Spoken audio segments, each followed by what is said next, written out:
Welcome to TV 9 news. Bhadradri Kothagudem జిల్లా Yellandu municipality పరిధిలో రాష్ట్ర రెవెన్యూ, గృహ నిర్మాణ, సమాచార, పౌర సంబంధాల శాఖ మంత్రి పొంగులేటి శ్రీనివాసరెడ్డి బుధవారం విస్తృతంగా పర్యటించారు. ఈ సందర్భంగా ఇల్లందు శాసన సభ్యులు కోరం కనకయ్య, జిల్లా collector Ankit, ITDA PO Rahul తదితరులు పాల్గొన్నారు.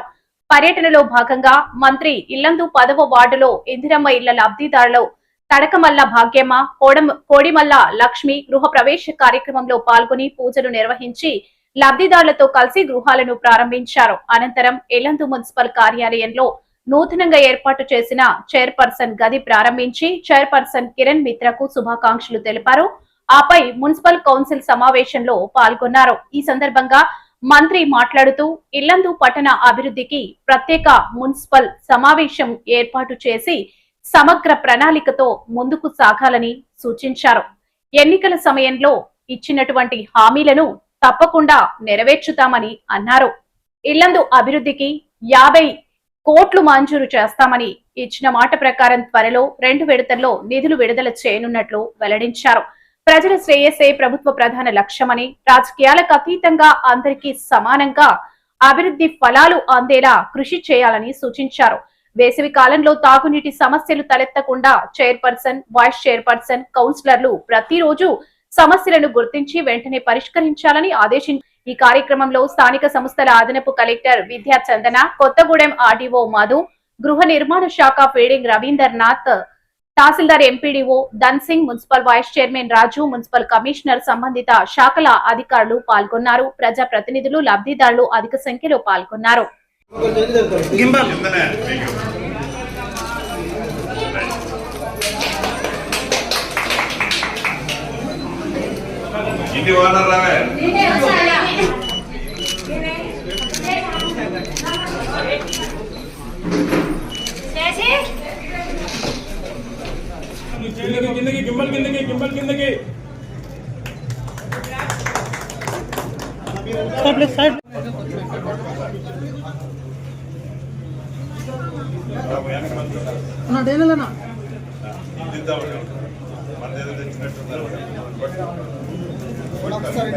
ఇక్కడ చూడరా అన్నా సినా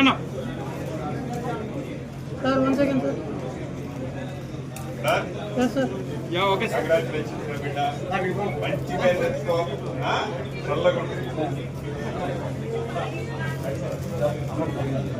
మేడం మేడం అక్క ఇక్కడ చూడు మేడం ఇక్కడ చూడు ఓకే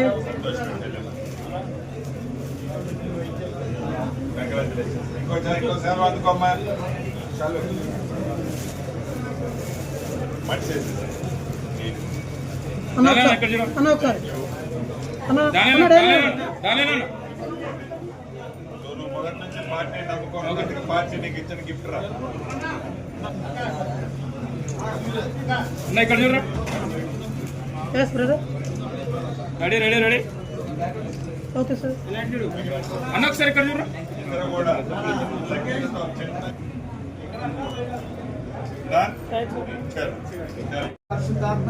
దేవుని దీవెన ప్రజా పాలనలో నిరంతర కృషితో పనిచేస్తున్న మీకు సదా తోడైన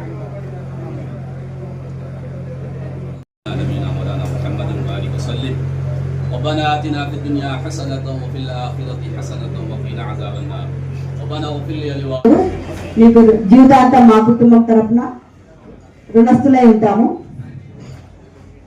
మీ యొక్క అభివృద్ధి పనులు, మీ యొక్క అడుగుజాడలు, మీరు ఎమ్మెల్యే గారి అడుగుజాడల్లోనే మేము నడుస్తూ ప్రజల సంక్షేమానికి సంక్షేమ పథకాలు మీరు ఇచ్చినవి ప్రజల్లోకి తీసుకెళ్ళి ఆ విధంగానే నడుచుకుంటామని, ప్రజల నుంచి ఎటువంటి రిమార్క్ రానివ్వకుండా మీకు మంచి పేరు తెచ్చే వాళ్ళగా మేము ఉంటామని కోరుకుంటూ ఈ అవకాశం ఇచ్చిన ప్రతి ఒక్కరి పేరు పేరున నమస్కారాలు తెలియజేసుకుంటూ ఈరోజు ఇల్లందు పట్టణానికి సంబంధించినటువంటి మున్సిపాలిటీ పరిధిలో ఇందిరమ్మ ఇల్లు గృహప్రవేశానికి వచ్చినటువంటి మనందరి అభిమాన నాయకులు,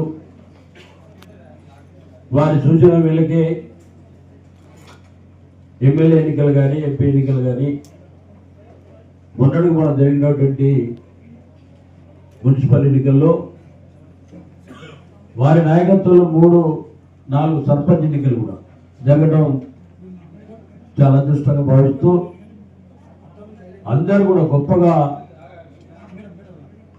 మెజారిటీతో గెలిచినటువంటి నేను కానీ ఎంపీ కానీ మొన్న జరిగినటువంటి సర్పంచులు కానీ నిన్న జరిగినటువంటి మున్సిపల్ కౌన్సిల్ అందరూ కూడా జిల్లా అంతా ఎక్కడున్నా ఏమున్నా మన ఇళ్లలో మాత్రం ప్రతి ఒక్క వార్డులో కూడా 200, 300 పై మెజార్టీ 700 ఈ విధంగా వారి నాయకత్వం వెళ్ళటం చాలా సంతోషం అదృష్టంగా భావిస్తూ ఈ రోజు నుండి సీనియర్ పేరుతో పాటు మన ప్రభుత్వాన్ని కూడా కాపాడే బాధ్యత తీసుకోవాలి. అంటే మీ అందరూ కూడా ఒక పెద్ద బాధ్యత మీ భుజాలపై ఉంది. గెలిచాము ఇక అయిపోయింది మనకు అవసరం లేదనేది కాకుండా ఎవరి వాటిలో వాళ్ళు పేదలు నిరుపేదలు లేనటువంటి ప్రాంతాలను పడ్డాం. వారందరూ కూడా ప్రభుత్వం ఇచ్చేటువంటి సంక్షేమ పథకాలు నిరంతరం కొనసాగే విధంగా ప్రభుత్వం ఇస్తూ ఉంటుంది. దాని బాధ్యత మర్చిపోకుండా ప్రతి కుటుంబానికి తయారు చేసే బాధ్యత తీసుకోవాలి. మీరు ఒక అభివృద్ధి సంక్షేమ పథకాలే కాదు, ఆ వార్డులో ఉన్నటువంటి ప్రతి కుటుంబాన్ని కూడా మన కుటుంబంలాగా చూసే అవకాశం కల్పించుకోవాలి. ఎందుకంటే వాళ్ళంతా కూడా పేద కుటుంబం, నిరుపేద కుటుంబం, బలహీన వర్గాలు, ఎలాంటి ఆధారం లేకుండా కూలి పని మీద బతికేటటువంటి వాళ్ళు. గతంలో అయితే ఈ ప్రాంతం కూడా మరి బొగ్గుబాయిలతో కలకల్లాడే పరిస్థితి ఉండే. ఈనాడు ఒక్క బొగ్గుబాయి కూడా మన ప్రాంతం లేదు. అందరూ కూడా కూలీల మీద ఆధారపడి బతికే పరిస్థితి తప్ప ప్రతి కుటుంబం కూడా చిన్న చిన్న వ్యాపారాలు చేస్తూ కూరగాయల వ్యాపారం, చిన్న చిన్న డబ్బా కొట్లు పెట్టుకొని పాన్కొట్టు వ్యాపారం చేసే పరిస్థితి నాడు ఎల్లంతపట్నం ఉండే. గతంలో 20 సంవత్సరాలు వెనక్కి పోతే ఇది గొప్ప పట్టణం, కొత్తగూడెం ఇటు మైబాద్ కంటే బాగుండేది. నిరంతరం ఉద్యోగస్తులు, మన సిగరెట్ కార్మికులు సుమారు 2-3 వేల మంది కార్మికులు లోపం ఉండే. ఈనాడు పరిస్థితి లేదు. 300 మంది కార్మికులు, వారు కూడా లేరు. ఇలాంటి పరిస్థితుల్లో వాటిలో ఉన్న ప్రతి కుటుంబాన్ని కూడా వారి సీనియర్ గారి నాయకత్వంలో ప్రభుత్వం ఇద్దరు పడద్దాలో రేవంత్ రెడ్డి గారి ప్రభుత్వంలో అందరం కూడా సంక్షేమ పథకాలు ప్రతి కుటుంబాన్ని చేరవేసే విధంగా బాధ్యత తీసుకోవాలి, ప్రయత్నం చేయాలి. వారు మరి చాలామంది కూడా మనకు ఎక్కువ బాగా వెనకబడ్డ ఊరు, పేద ఊరు కాబట్టి హౌసింగ్ ఎక్కువ కావాలని చెప్పి ప్రతి కౌన్సిలర్ కూడా ఒక బాధ్యత పెట్టారు. మరి అది అలా కాకుండా అనగా చెప్పేది ఏంటంటే రాష్ట్రం మొత్తం కూడా స్లాబ్ లెవెల్ ఇస్తారు, 2500 ఇస్తారు. ఇప్పుడు అప్పుడు ఇచ్చే కాకుండా అప్పుడేమో రూరల్ మండలంలో ఐటీడీ ద్వారా కూడా ఒక 1000 ఇచ్చే పరిస్థితి ఉండే. అప్పుడు కూడా చెప్పి అన్నగారికి టౌన్లో కూడా ఐటీడీ ద్వారా వచ్చే ఇల్లు కూడా తప్పకుండా ఇవ్వాలి. మరి ఇక్కడ కూడా గిరిజనులు అని చెప్పి చెప్పడంతో మళ్ళీ సాధిద్దామని చెప్పి వరకు చెప్పడం జరిగింది. తప్పకుండా కౌన్సిల్ మొత్తం కూడా మీ పేరు నిలబెట్టి ప్రభుత్వానికి చెడ్డ లేకుండా కౌన్సిల్ ఉన్నటువంటి ప్రతి కౌన్సిలర్ పనిచేస్తారని చెప్పి మీ అందరికీ వారికి విజ్ఞప్తి చేస్తూ మీకు మాటిస్తూ నమస్కారం, ధన్యవాదాలు. కౌన్సిలర్లు అందరూ, మీడియా మిత్రులు, అధికారులు అందరికీ హృదయపూర్వక నమస్కారం.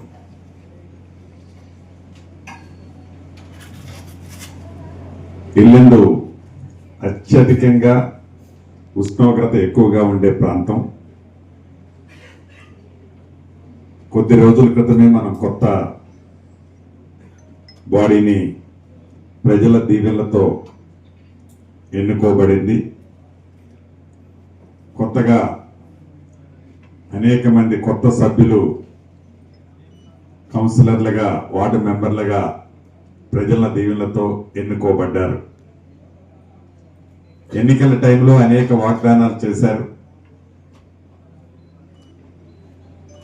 ఈ ప్రభుత్వం గౌరవ ముఖ్యమంత్రి రేవంత్ రెడ్డి గారి నాయకత్వంలో రాష్ట్రంలో అనేక సంక్షేమ కార్యక్రమాలు పేదవాడికి ఇచ్చే దాంట్లో భాగంగా ఈ ఇల్లందు పట్టణంలో కూడా ఆనాడు ఎన్నికల టైంలో నేను కూడా ఒక మీటింగ్కి వచ్చేళ్ళాను. ఇప్పుడే సోదరిమణి కూడా కనకయ్య గారు సోదరిమణి ఒక లిస్టు ఆ రోజు నేను చెప్పాను, ఒక 50 కోట్లు శాంక్షన్ చేపిస్తామని. 50 కోట్లకు సంబంధించిన లిస్టు కూడా ఇవ్వటం జరిగింది. రాబోయే కొద్ది రోజుల్లో 2 విడతల్లో తప్పకుండా ఆ రోజు ఇచ్చిన మాట ప్రకారం నిధులను కూడా శాంక్షన్ చేపిస్తాం. ఎన్నికల వరకే రాజకీయ పార్టీలు, ఎన్నికల తర్వాత రాజకీయ పార్టీల కంటే కూడా ప్రజలకి మేలు చేయటం, ప్రజల శ్రేయస్సు కోరి మనందరం పనిచేసుకోవాలి.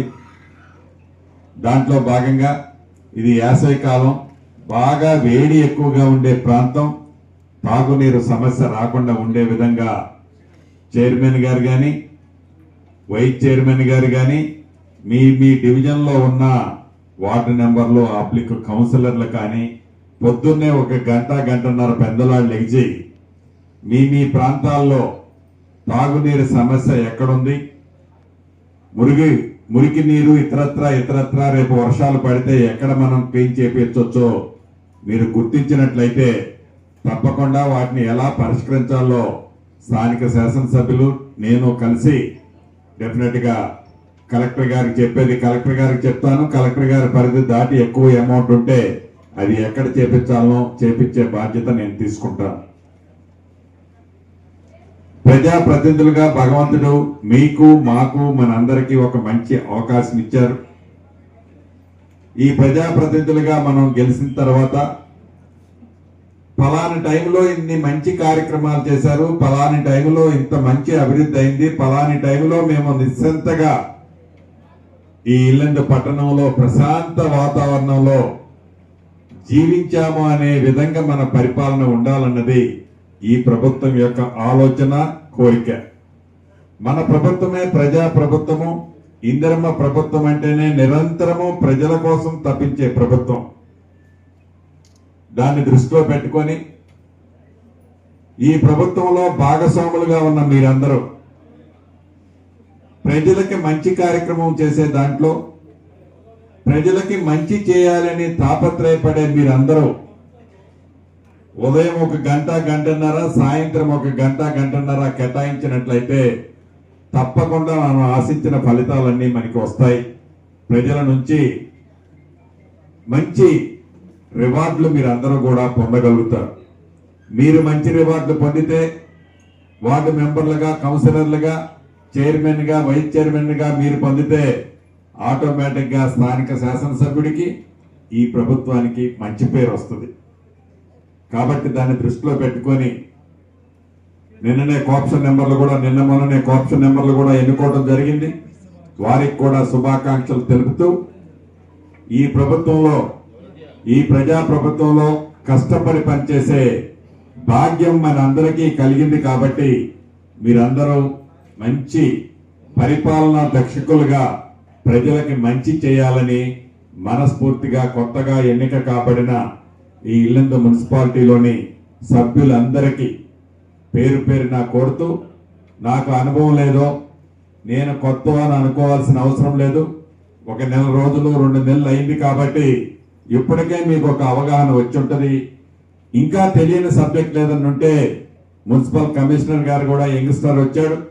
తను కూడా ప్రతిరోజు ఎర్లీ మార్నింగ్ 6 o'clock నుంచి 8 వరకు మీరు గ్రౌండ్ లో ఉంటే, మీరు ఒక్కొక్క డివిజన్ లో, ఒక్కొక్క వార్డ్ లో అట్లీస్ట్ వీక్లీ వన్స్ అన్నా మీరు ఒక ఎర్లీ మార్నింగ్, ఈవినింగ్ మీరు రౌండ్ వేసినట్లయితే సమస్య ఏంటో మనకి తెలిస్తే, జబ్బు ఏంటో మనకి తెలిస్తే ఆ జబ్బుకు తగ్గ మందుని ఇవ్వగలుగుతాం.